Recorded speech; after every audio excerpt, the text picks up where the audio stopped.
In our first story, after some back and forth, Parliament's Appointments Committee has finally indicated it will not be able to vet all 54 nominees appointed to President Akufo-Addo's government before it rises at the close of this month.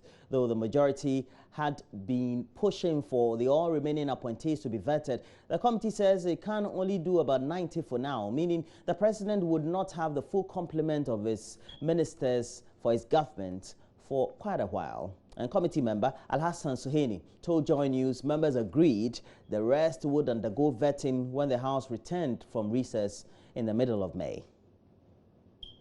We had a few problems agreeing on the number of people to vet a day. The proposal was for us to do 10. We thought it was unreasonable because even if you were going to dedicate 2 hours to each nominee, which is not adequate in some cases, you would have had us sitting for 20 hours on the average, and that is just impossible to do. And so finally the agreement that I'm told we have is that we'll do 4 next week Monday, and then on subsequent days, which will be the ministers of state. That'll be the ministers of state. Then the following day we'll do 5, and we will stick to doing 5 a day. But we will go on recess and come and continue in May. The number is just too much. It's not our fault. We want to help them form a government as soon as possible, but based on what the numbers we are presented with, it's a record number, and it's just difficult for all of us to manage. I think that if we had less numbers, we wouldn't have had these problems that we are going to have to face vetting them. And the minority leader, Haruna Idrisu, has announced he and his colleagues will go to the Supreme Court to challenge government decision to review downwards the state allocation to the District Assembly's Common Fund in the 2017 budget statement. He is asking the Finance Minister to increase the allocation or face the minority in court. Mr. Idrisu insists that the 1.5 billion Ghana cedis allocated to the District Assembly's Common Fund falls short of the 5% as stipulated in the Constitution. The same Ministry of Finance comes to this house and say we are capping the District Assembly Common Fund.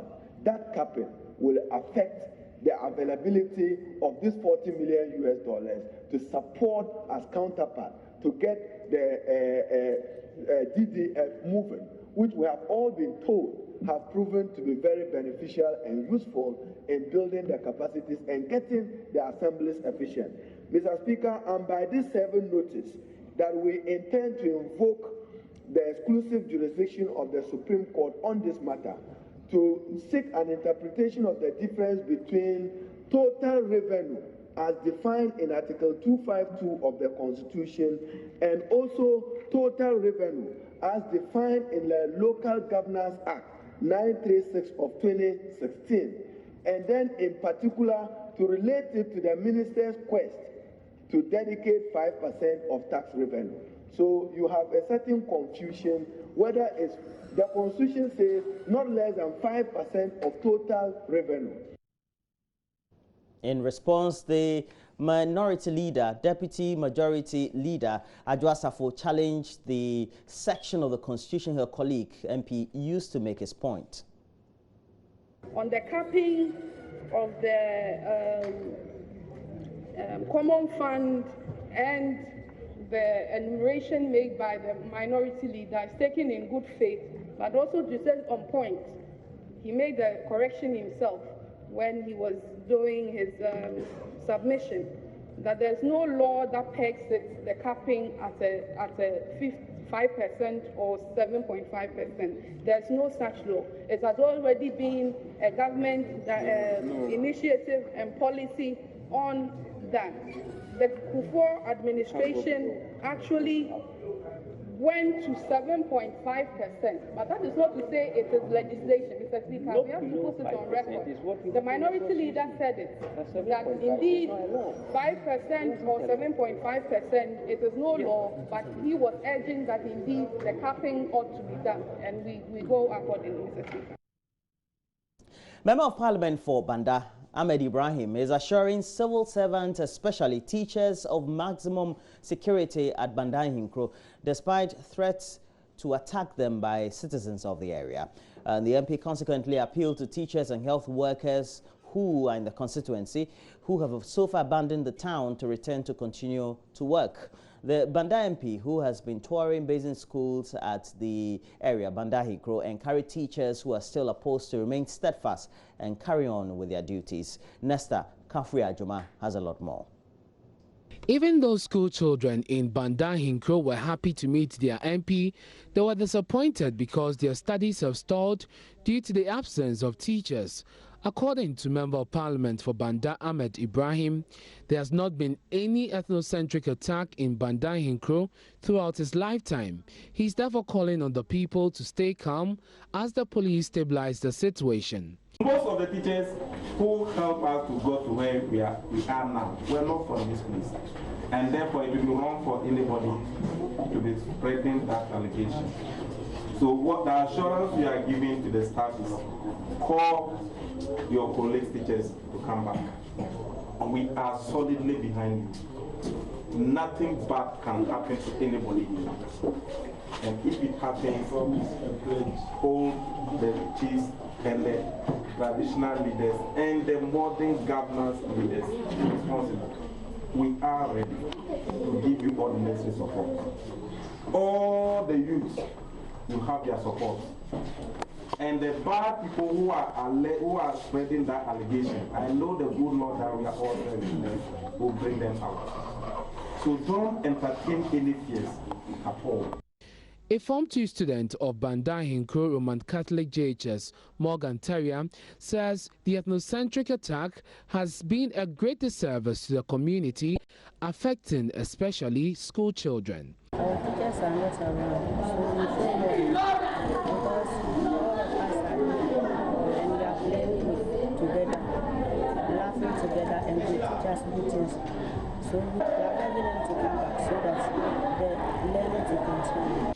For now, school children and the people of Banda are counting on the police to restore confidence in them to enable the civil servants return to their post. Nesta Kafri-Ajuma's report for Joy News. We'll still have to remain on education.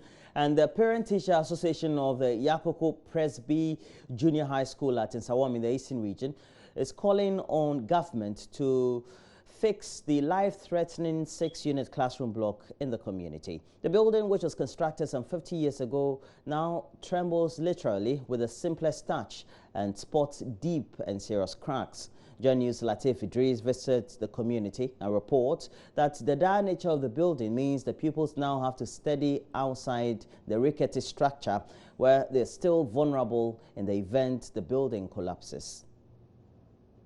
At the outskirts of Nsawam is Yakoko, a mainly farming community and a breadbasket for Nsawam and parts of the national capital. Children here, like any other in the country, have the right to education. Where they access that right to education is, however, just as important as the right itself. A case in point is the recent tragedy at Breman Jamra Methodist, where the building that was supposed to be the shelter for the pupils sadly became the trap that crashed and killed 6 kindergarten pupils. Though the tragedy got government to make some commitments, the situation is yet to be comprehensively dealt with. This is the Yakoko Junior High School, a suburb of Nsawam in the Eastern Region, and according to sources here in the school, just a mere touch of the building, and we have experienced that, a mere touch of the building gets the entire block shaken. I would like to just demonstrate to you how perilous the situation is by just pulling out this block from the entire building. Now you have the gaping hole here, and this tells you how dangerous the school building is for both the teachers and the pupils of Yakoko Junior High School. Some parents have already pulled their children out of the school for fear of being killed if the building comes tumbling. Teachers here, however, have no other option but to move the pupils out of the school block to study under this shed situated directly opposite the weak building, still exposing them to the threat as a good number of the pupils play in the building during break time. You feel safe here?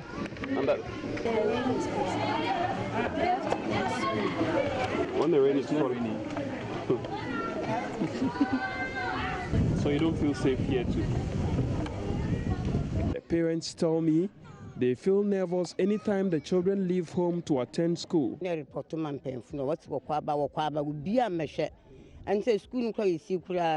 We have reported the situation to the authorities on several occasions, but they have failed to fix the situation. There are no iron rods in the entire structure, and I must say that anytime my grandchildren go to the school, I get so nervous. We want government to come and fix it before any tragedy happens. The walls are cracked, and when you touch it, it shoots. So the roof has also been ripped off by winds.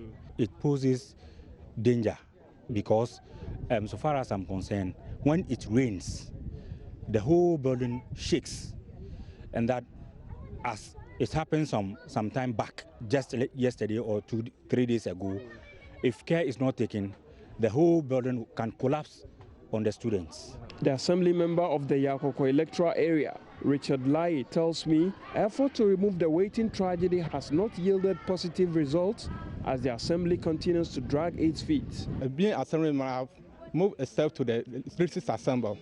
I gave the complaint to the coordinating director, and they told me the third day he will send the engineers to come and prepare a report on the school. And since then, about a month ago, no one has come from the assembly. A stitch in time, they say, saves 9. It's either authorities fix the situation or another tragedy may just befall the nation. Latif Idris, Joy News, Yakoko, Eastern Region. Before we go, let's focus on this. In June 2015, the then mayor of Accra, Dr. Alfred Vanderpoy, took a daring step to permanently create enough space for pedestrians' usage in the central business district of Accra. He drew red lines on the pavement and on the streets to serve as a borderline to prevent traders and vendors from encroaching from the sidewalks onto the street, which had caused so much traffic at the market circles. Well, Joy News' Hannah Odame was at the Central Business District to see if the red line really did its job. Here's what she found out. So last year, the AMA came up with a red line project. This was to ensure that pedestrians have the pavement to themselves for free passage, and also to ensure that the traders do not sell beyond the red line. But a year on, we are back in the Central Business District of Accra, and we have noticed that a lot of the traders are back selling beyond the red line.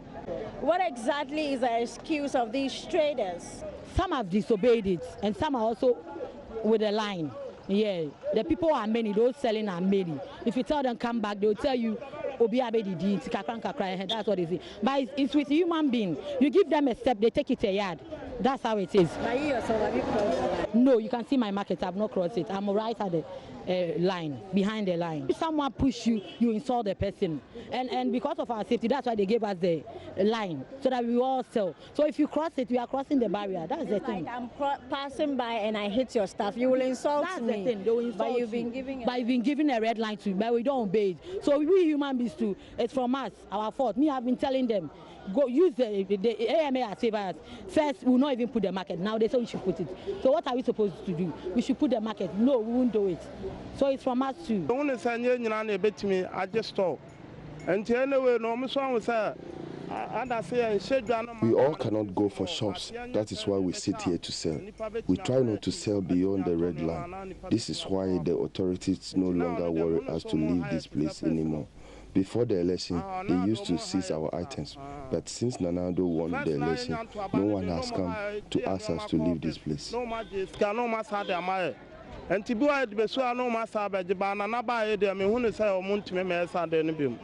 And who exactly is ensuring that this policy or project is effectively implemented year in and year out? We'll try and get some answers from the Accra Metropolitan Assembly.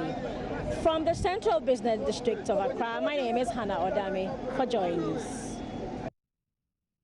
And that'll be it for the latest news roundup we have for the morning. But remember, today is World Water Day, and today we'll be having a focus on water and whether we waste the water and the water bodies we have in our country. Because we'll be speaking to the project manager of Water Aid Ghana, Latif Abubakar, and we'll make sure that we take Mama Viuso Abwaji to that location to give us the latest update on the subject. But for all that we have to do, please know today is a Wednesday and we have AM business. And so we're focusing also on the subject of illegal mining and the poor management of water resources and how it has an impact on the way water is managed, or in relation to World Water Day. So we're looking at the business side of water. For all that, please make sure you get interactive. On Facebook, we have our page, Join Us on TV. We're streaming there currently live, and also on multi-TV world platforms, which you have to go search on the web. We're also streaming there. We have to do the newspapers. Mama Viuso Abwaji will be joining me as we look at the newspapers and the online portals. We're taking a break. We'll be right back.